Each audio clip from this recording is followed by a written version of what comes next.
오늘 보실 말씀은 갈라디아서 5장 13절부터 15절까지입니다. 갈라디아서 5장 13절부터 15절까지 함께 한 목소리로 교독하겠습니다. 형제들아, 너희가 자유를 위하여 부르심을 입었으나 그러나 그 자유로 육체의 기회를 삼지 말고 오직 사랑으로서 정노릇하라. 곧 율법은 내 이웃 사랑하기를 내 자신같이 하라 하신 한 말씀에서 이루어졌나니 나는 서번 율법 어기면 피차 멸망할까 조심하라. 아멘. 우리가 신앙생활을 잘하기 위해서는 하나님의 뜻을 잘 알아야 됩니다. 하나님께서 우리들에게 말씀을 통해서 하나님의 뜻을 알려주셨기 때문에 하나님의 말씀을 잘 깨닫는 것은 너무나 중요합니다. 근데 하나님이 우리에게 알려주신 그 말씀들은 단어로 되어 있습니다. 하나님께서 어떤 중요한 것들을 알려주실 때 그 단어를 통해서 우리들에게 이야기를 합니다. 그럼 우리는 하나님이 알려주신 그 단어가 어떤 의미인지를 명확히 알아야 하나님의 뜻을 알 수가 있습니다. 그래서 우리가 신앙생활을 할 때 교회에서 쓰는 정말로 중요한 단어들이 하나님께서 어떤 의미로 주셨는지를 알아야 됩니다. 그것을 제대로 알지 못하면 똑같은 단어를 쓰지만 다른 생각을 할 수밖에 없습니다. 특별히 우리가 이신칭이라고 이야기할 때 이 이신칭의 뜻은 믿음으로 의롭게 된다는 뜻이죠. 그러면 우리가 의롭게 되기 위해서는 믿음이 중요하다, 그리고 믿음을 가져야 된다 라고 생각할 수 있습니다. 근데 하나님이 그곳에서 정말로 중요하게 이야기하는 것은 행위가 배제된다라고 하는 겁니다. 무엇인가 행위를 통해서 의롭게 되는 것이 다 배제된 전적인 하나님의 은혜를 강조하기 위해서 이신칭의를 씁니다. 그런데 이신칭의를 쓰면서 믿음이 있어야 되고 믿음을 가져야 되고 믿음을 행해야 되고 라고 한다면 행위라고 하는 율법을 행하는 것 대신에 믿음이라는 것이 행위에 들어가 있죠. 그러면 하나님이 말씀하신 이신칭의의 그 뜻을 정확히 파악하지 못하는 겁니다. 하나님의 전능성이라도 마찬가지입니다. 우리가 신의 중요한 특징 중에 하나가 전능성이죠. 전능이라는 것은 모든 것을 할 수 있다라고 하는 겁니다. 근데 이것이 하나님에게 이야기할 때 이 전능성을 잘 생각하셔야 돼요. 모든 것을 할 수 있다라고 이야기할 때 아이들이 이러한 놀이를 합니다. 그러면 하나님은 죽을 수 있는가? 죽을 수 있습니까? 하나님은 거짓말할 수 있는가? 그렇습니까? 지옥에 있는 사람들을 아무런 대가 없이 천국으로 보낼 수 있는가? 여러분, 하나님 그럴 수 있나요? 아니, 그럴 수 없어요. 하나님은 죽을 수 없고 거짓말할 수 없습니다. 그럼 하나님이 전능하신가요? 전능하다라고 하는 뜻은 모든 것을 해야 되는 거예요. 그런데 하나님은 그렇지 않거든요. 하나님이 못하시는 것이 분명히 있습니다.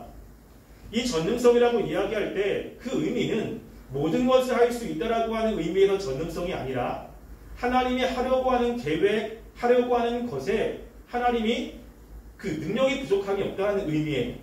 그러니까 하나님의 속성과 하나님의 계획과 관련돼서 전능성을 이야기하지 그 모든 것들을 다 배제한 채로 전능성을 이야기하면 하나님이 이상한 분이 됩니다.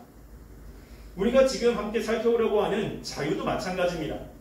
지금 사도 바울은 갈라디아서에서 하나님이 우리를 부르신 그 목적 가운데 하나가 자유라고 이야기합니다.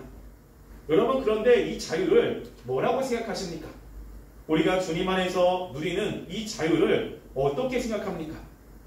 이 자유라고 하는 말을 교회에서만 쓰는 게 아니죠. 세상에서도 씁니다. 그렇기 때문에 우리가 자유라는 이야기를 하지만 그 자유를 하나님이 말씀하신 자유가 아니라 이 세상에서 통용되는 자유로 그 자유를 생각한다면 우리는 신앙생활을 잘못할 수 있습니다.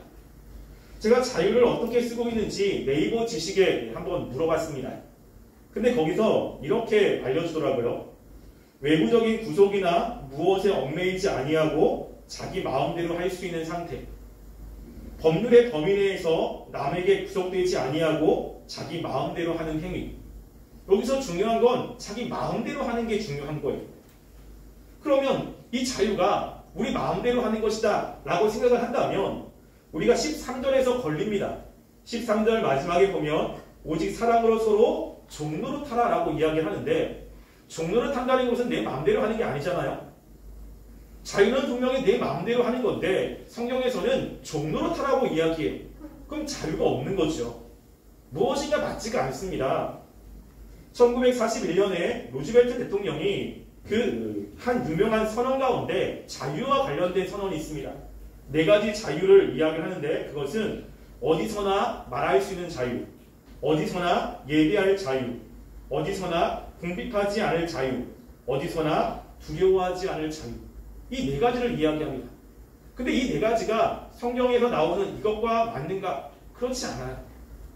우리가 성경에서 이야기하는 단어가 하나님이 어떤 의미로 주어졌는지를 명확히 알지 못하면 그 단어를 쓰지만 엉뚱한 방향으로 갈 수 있다는 것입니다. 따라서 이 시간에 우리가 지금 여기서 사도 바울이 이야기하는 이 자유라고 하는 의미가 어떤 의미인지를 살펴보려고 합니다. 지금 여기서 이야기하는 자유는 자유에 대해서 존 칼빈이 이렇게 이야기를 했어요. 존 칼빈이 바울이 여기서 다루고 있는 것은 우리가 얼마나 하나님 앞에서 자유로운가 하는 문제가 아니라 사람들 사이에서 우리의 자유를 어떻게 행사할 것인가 라고 하는 문제라는 겁니다. 하나님은 우리에게 자유를 주셨습니다. 앞에서 살펴봤듯이 이 자유는 죄로부터의 자유예요. 그리고 죄의 저주에서부터의 자유고 율법으로부터의 자유입니다. 그래서 우리가 이제 더 이상 율법을 지킴으로 하나님께 의롭게 되지 않아요.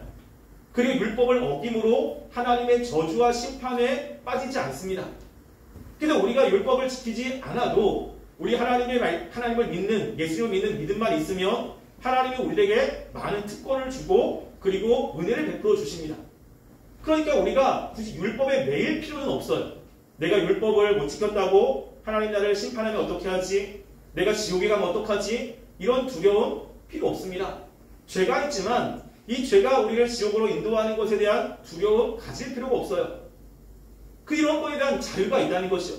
하나님 앞에서 우리는 말씀을 못 지킨 것에 대해서 하나님이 영원한 심판을 주신 거라고 하는 것에 대한 두려움에서 자유롭습니다. 이거는 하나님과 관련되어서 이제 생각하는 자유예요. 근데 우리가 이 세상을 살아갈 때 하나님과의 관계만이 아니라 사람과의 관계도 있다는 게 중요하죠. 그러면 하나님께서 주신 그 자유를 사람과 관계 속에서 우리는 어떻게 행해야 될 것이냐? 이게 이제 우리에게 굉장히 중요한 문제 중에 하나입니다. 우리가 하나님과만 관계를 맺는다면 그냥 그렇게 살면 돼요. 하나님 앞에 죄를 져도 하나님은 용서해 주시니까 그게 하나님에게 큰 문제가 되지 않으니까. 근데 문제는 뭐냐면 우리는 사람과 관계 속에서 살고 있습니다. 내 행동이 다른 사람에게 영향을 주게 되는 거예요. 그럼 내가 하나님을 믿는 사람으로서 하나님을 믿는 사람과 관계 속에서 생활을 할 때 내 마음대로 한다라고 하면 공동체에 문제가 생깁니다. 다른 사람에게 좋지 않은 영향을 끼칠 수 있고 공동체가 깨질 위험성도 있는 거예요. 그래서 우리가 이 자유를 이야기할 때 하나님 앞에서는 하나님과 관련돼서는 자유롭지만 우리가 하나님의 백성으로서 하나님의 주신 그 특권을 가지고 살아갈 때 옆에 있는 사람과의 관련 속에서 우리는 자유를 어떻게 써야 되느냐, 이 문제를 지금 이야기를 하고 있는 것입니다. 다른 말로 하면 사람과의 관계 속에서 하나님이 원하시는 삶을 어떻게 살 것이냐, 사람과의 관계 속에서 하나님의 백성으로 어떻게 살 것이냐, 이거와 관련되어 있는 문제라는 것입니다. 그럴 때 사도 바울이 가장 먼저 이야기를 하고 있는 것은 바로 13절에 보면요, 그 자유로 육체의 기회를 삼지 말고 라고 하는 겁니다. 부정적인 것을 더 먼저 이야기합니다. 왜 그러냐면 나는 하나님의 자유야, 내 마음대로 해도 돼, 그게 지옥 가는데 영향을 주지 않아. 그러니까 죄도 마음대로, 그리고 하나님의 말씀을 어기는 것도 마음대로, 그러면 자기 자신이 스스로 그것은 자유함을 얻는 거예요.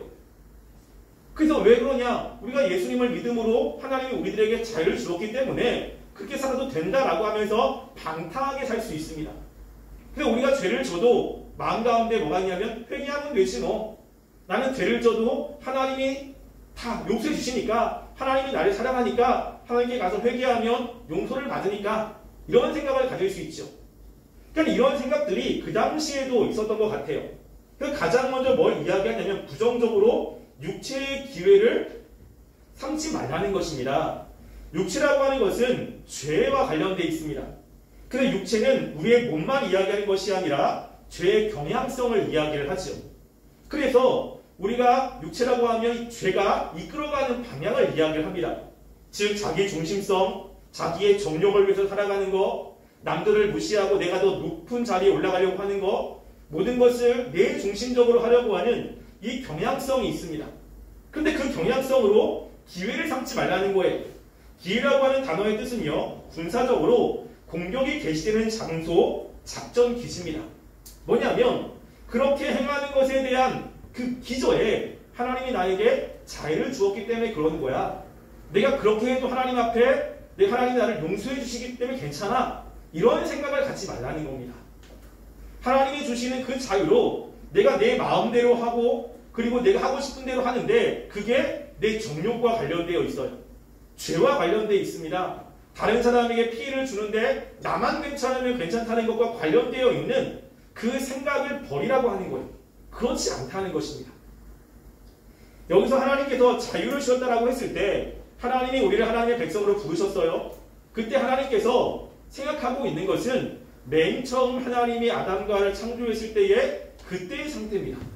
그때의 자유인 거예요. 죄가 없고 그리고 마음껏 하나님의 말씀에 순종을 하고 그리고 하나님의 뜻에 복종하는 그때의 자유를 생각하시면서 자유를 주고 있는 것입니다. 그래서 지금 저자가 그 얘기를 먼저 하고 있는 거죠. 이것에 대해서 베드로 사도도 똑같은 이야기를 합니다. 우리가 베드로전서 2장 16절 말씀을 한번 볼까요? 베드로전서 2장 16절 말씀에 보면 베드로도 이와 비슷한 말을 합니다.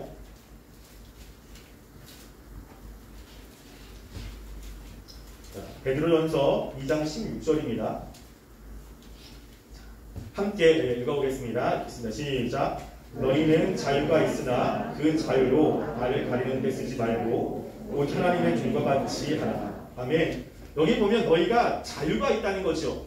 근데 하나님이 주신 그 자유로 악을 가리는 데 쓰지 말라라고 이야기합니다. 이 단어가 이게 조금 이제 어렵죠. 무슨 말인지 이걸 쉬운 성경으로 이렇게 풀어서 된 것을 제가 읽어드리면 이렇게 이야기합니다. 또한 여러분은 자유인으로 살아가십시오. 그러나 여러분의 그 자유를 악을 마음대로 행하는 구실로 사용하지 말고 오직 하나님의 종이 되어 그분을 자발적으로 섬기는 데 사용하도록 하십시오 라고 이야기를 하는 거예요. 자유를 줬는데 그 자유가 내 마음대로 할 수 있는 거죠. 그런데 그게 내 마음대로 하는데 악을 행하는데 내 마음대로 하는 게 아니라 하나님의 뜻을 행하는데 마음껏 할 수 있는 자유를 주셨다는 겁니다. 뿐만 아니라 바울이 로마서에서도 뭐라고 이야기하냐면 우리가 하나님의 백성으로 살아갈 때 술 취하지 말고 음란하거나 호색하지 말고 다투거나 시기하지 말라라고 이야기하죠. 하나님의 백성으로 살아갈 때 하나님의 백성은 이렇게 죄악된 삶과는 거리가 멀다는 겁니다. 우리가 하나님께서 주신 그 구원의 은혜로 하나님의 말씀대로 살려고 하는 그 적극적인 마음, 그렇게 살려고 하는 그 마음을 가지고 살아야지 하나님이 나에게 은혜를 베풀어 주셨어. 그 은혜는 행위가 별로 중요하지 않아. 전적인 은혜야. 그러니까 죄를 져도 괜찮고 내 마음대로 말씀대로 살지 않아도 괜찮고 이러면서 자신의 죄악된 삶을 합리화하는 데 쓰지 말라는 거예요. 이게 하나님이 주신 자유가 아니라는 것입니다. 반면에 그 자유를 어떻게 쓰냐면 오늘 말씀에 13절 그 다음에 뭐라고 하냐면 오직이라고 하는 말을 씁니다. 하나님이 주신 자유를 다른 사람과 관계 속에서 사용할 때 오직 사랑으로 서로 종노릇하라라고 이야기를 하는 거예요. 그래서 서로라고 하는 것은 교회 안에서 함께 교제하고 있는 사람들을 이야기하지 않습니까? 그 사람들에게 사랑으로 종노릇합니다. 이 사랑이 왜 나왔냐면 하나님이 우리를 구원하실 때 믿음을 주셨잖아요. 근데 믿음이 어떤 믿음이죠? 이 앞에 우리가 말씀을 통해서 살펴봤는데 6절에서 특별히 어떤 믿음입니까? 사랑으로 역사하는 믿음이에요. 그러니까 믿음을 주었을 때 하나님이 믿음만 주신 것이 아니라 그 믿음 가운데 하나님을 사랑하고 이웃을 사랑하는 것까지 말씀을 하고 있는 것입니다. 하나님을 믿을 때 하나님께서 그 마음에 사랑의 마음을 주시는 거예요. 특별히 하나님을 사랑하는 마음, 그리고 하나님을 사랑하는 마음으로 다른 지체를 사랑하게끔 그 믿음 가운데 함께 주시는 거죠. 그러니까 하나님 우리에게 자유를 주셨습니다. 그 자유는 또 믿음이죠. 그러니까 그것을 가지고 살아갈 때 무엇으로 살아가냐면 사랑이라고 하는 것으로 서로 종노릇하는 거라고 이야기를 합니다. 내가 교회 안에서 내 마음대로 하는 것이 아니라 옆에 있는 사람을 사랑함으로 내가 할 수 있는 것을 절제하고 내가 할 수 있는 것을 하지 않는 자유를 이야기하는 거예요. 이것을 사도 바울이 자신의 삶에서 이렇게 이야기한 그 이야기가 있습니다. 특별히 고린도전서 8장 9절 말씀을 한번 볼까요? 여기 만약에 여러 군데서 이야기를 하지만 그 중에 한 절만 보겠습니다. 고린도전서 8장 9절 말씀이에요.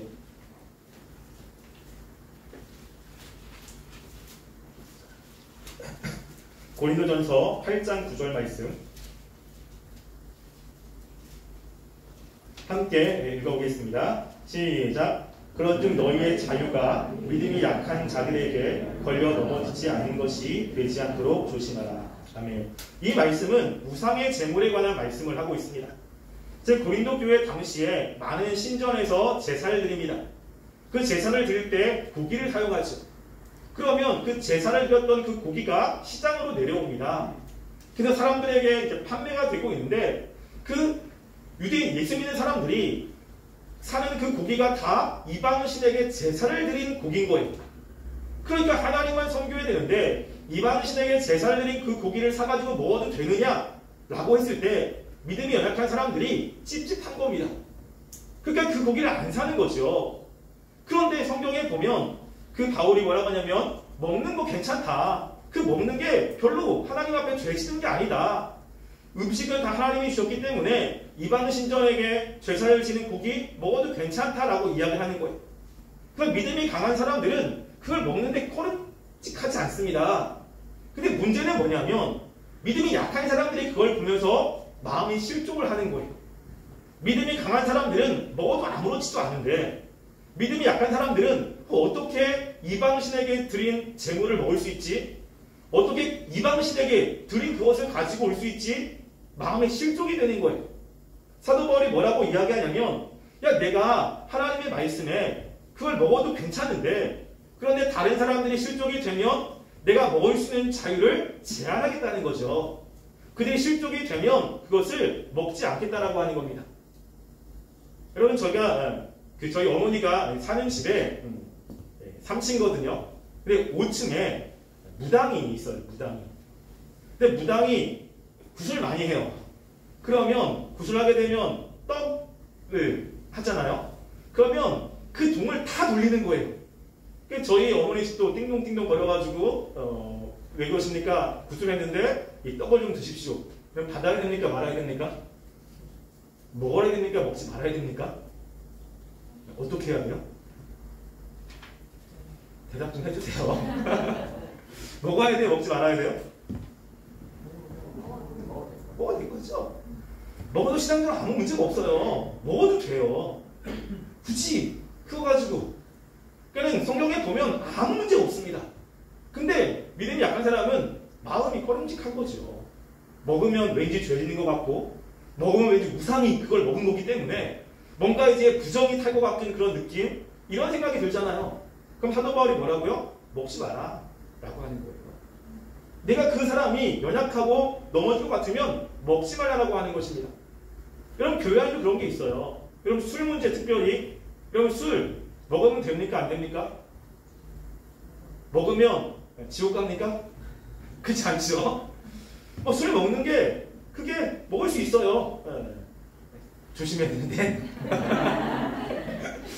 그게 뭐 하나님께 큰 문제가 되느냐? 그렇지 않습니다. 먹고 하면 되죠.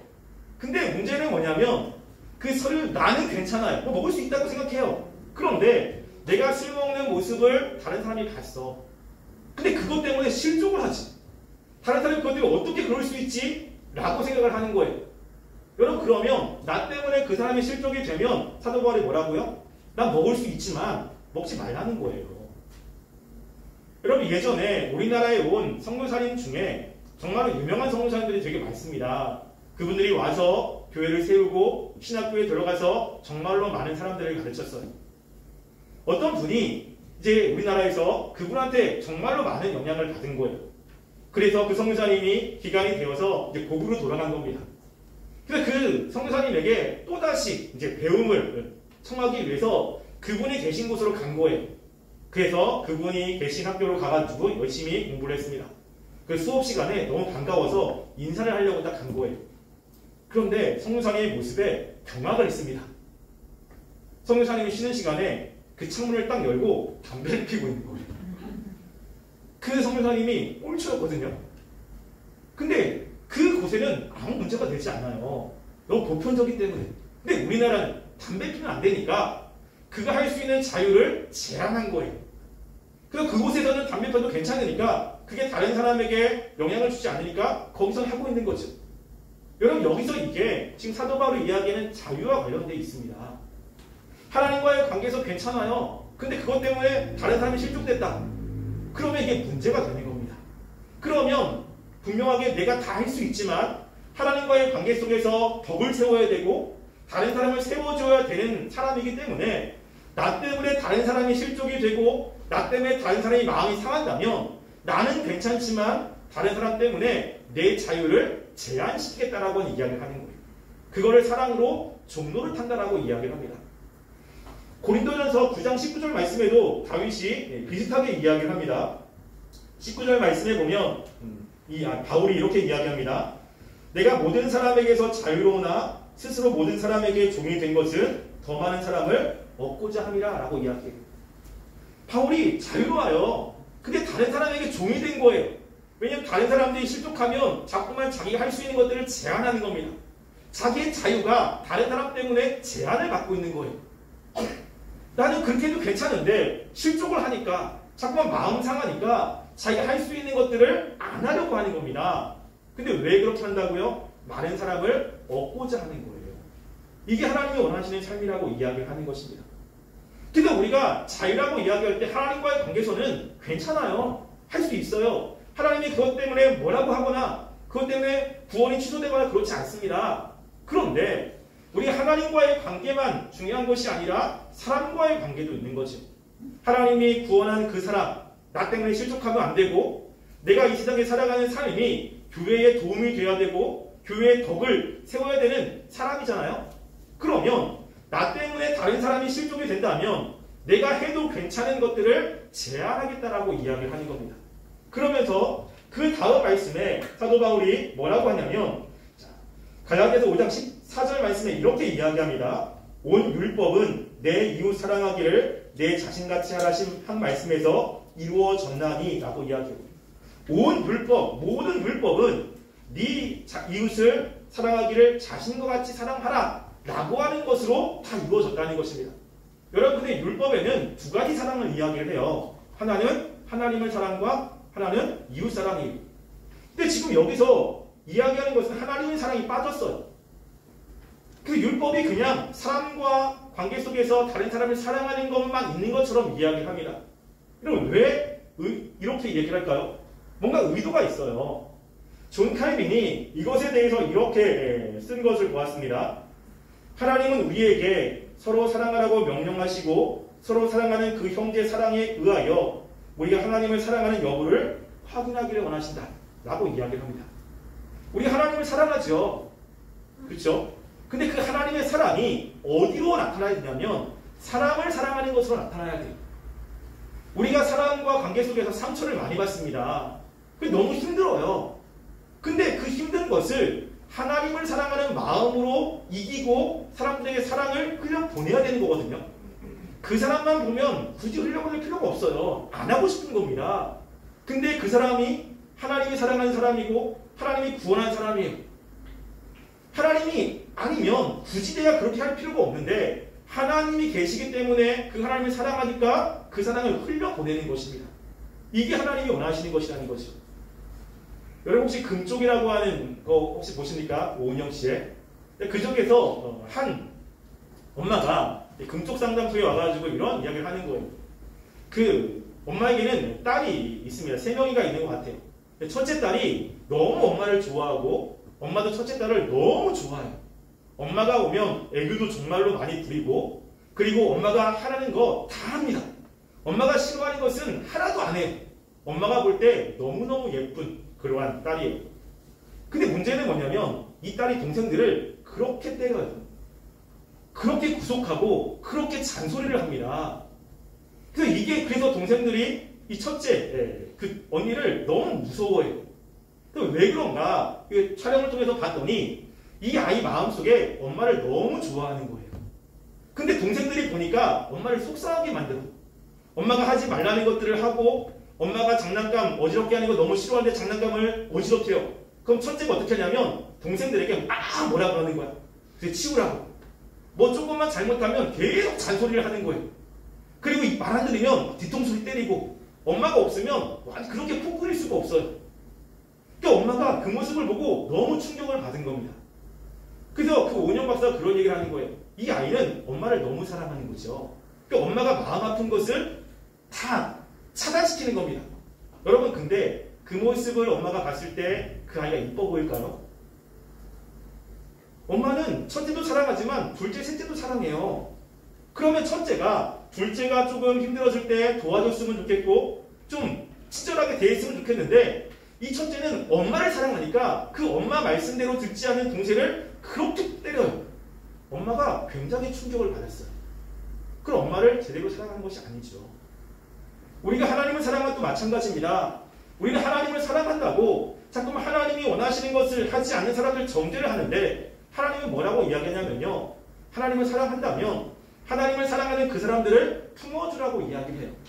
그 사람들에게 사랑을 전하라고 이야기합니다. 사도 바울이 그 얘기를 하는 거예요. 율법은 네 이웃을 네 몸같이 사랑하라고 하는 것의 완성이라고 하는 거죠. 그래서 그 율법의 완성이 뭐죠? 사랑이에요, 사랑. 옆에 사람을 사랑하는 것을 이야기를 합니다. 그래서 우리가 선지서를 잘 보면 하나님이 이스라엘 백성들의 죄악들을 계속 이야기하면서 책망을 합니다. 그런데 하나님께서 너 왜 나한테 그렇게 예배를 잘못 드렸어? 너 왜 나한테 기도를 그렇게 해? 이런 책망이 그렇게 많지 않아요.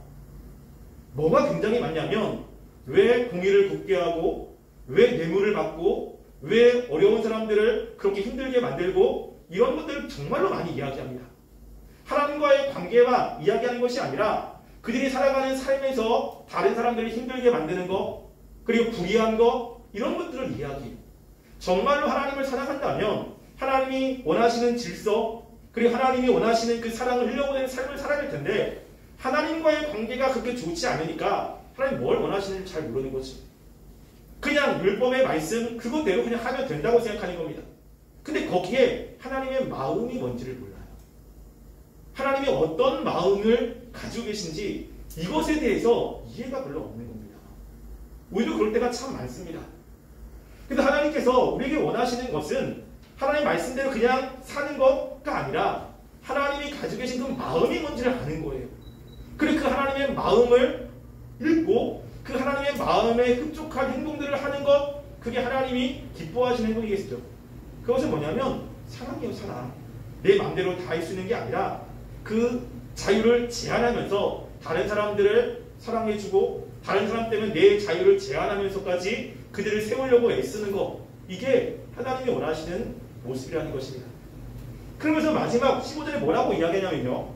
만일 서로 물고 먹으면 피차 멸망할까 조심하라 라고 이야기합니다. 그런데 15절 말씀 가장 앞에 그런 데가 있어요. 그런데 그러니까 온다는 없지만 언어에는 그런 데가 있습니다. 그런데 어떤 일이 벌어져요? 갈라디아 교회? 그렇지 않다는 거예요. 갈라디아 교회 사람들이 서로 물고 먹으면서 서로 싸우는 모습이 있다는 것입니다. 그래서 그게 이제 그 다음에 보면 육체에 소육하면서 분쟁과 관련되어 있잖아요. 야 그렇게 분쟁하면 다 나가는 거야. 그게 분쟁하는 건 하나님이 원하시는 삶이 아니야. 그게 분쟁하면 교회가 제대로 설 수 없어 라고 이야기를 하는 겁니다. 하나님이 원하시는 것은 우리들이 하나님을 사랑하는 마음으로 다른 사람들을 사랑하는 겁니다. 우리가 볼 때는 하나님이 우리에게 은혜를 주셨고 자유를 주셨기 때문에 죄를 범해도 하나님께 기도하면 괜찮으니까 내 마음대로 해도 될 것 같은 생각을 하죠. 그러니까 그것은 하나님과 관련돼서 하세요. 이웃과 관련돼서는 그게 아니라는 겁니다. 이웃과 관련돼서는 내 자유를 그 사람 때문에 제한하는 거예요. 근데 그 제한은 사랑이라고 하는 것의 동기로 되어지는 것입니다. 근데 그 사랑은 누구에 대한 사랑이죠? 누차 이야기했지만 그 사람을 사랑해서 하면 참 좋겠는데 나를 힘들게 만드는 사람을 사랑하기에는 힘들죠. 하고 싶지도 않아요. 그러니까 누구를 바라봅니까? 끝까지 하나님을 바라보는 거예요. 하나님이 나에게 했던 그 사랑, 하나님이 나에게 베풀었던 그 은혜, 하나님이 하셨던 그 놀라운 것들을 계속 묵상을 하고 그 사랑에 감격하여 하나님에게 조금이라도 내가 무엇인가를 해드리고 싶은 이런 마음이 있다면 우리는 하나님께 무엇인가를 하기보다는 그 사랑을 다른 사람에게 흘려보내는 것으로 나타나야 되는 것입니다. 이게 하나님이 원하시는 모습이라고 하는 거예요. 그래서 우리가 하나님은 우리에게 자유를 주셨습니다. 근데 그 자유는 내 마음대로 다 하는 그런 자유가 아닙니다. 하나님과의 관계 속에서는 우리가 뭘 해도 상관이 없지만 우리는 교회 안에서 지체들 속에서 살아가야 되는 사람이에요. 관계 속에서 살아가야 되는 사람입니다. 근데 내 마음대로 하면 문제가 생깁니다. 하나님이 사랑하는 사람들, 또 하나님이 소중하게 여기는 그 공동체가 깨어지지 않게끔 우리가 할 수 있는 자유를 제한하고 다른 사람을 세워주는 이러한 자유를, 이러한 사랑의 종로를 타는 삶을 살기를 간절히 소원합니다. 함께 기도하겠습니다. 우리가 이 시간에 말씀을 생각하시면서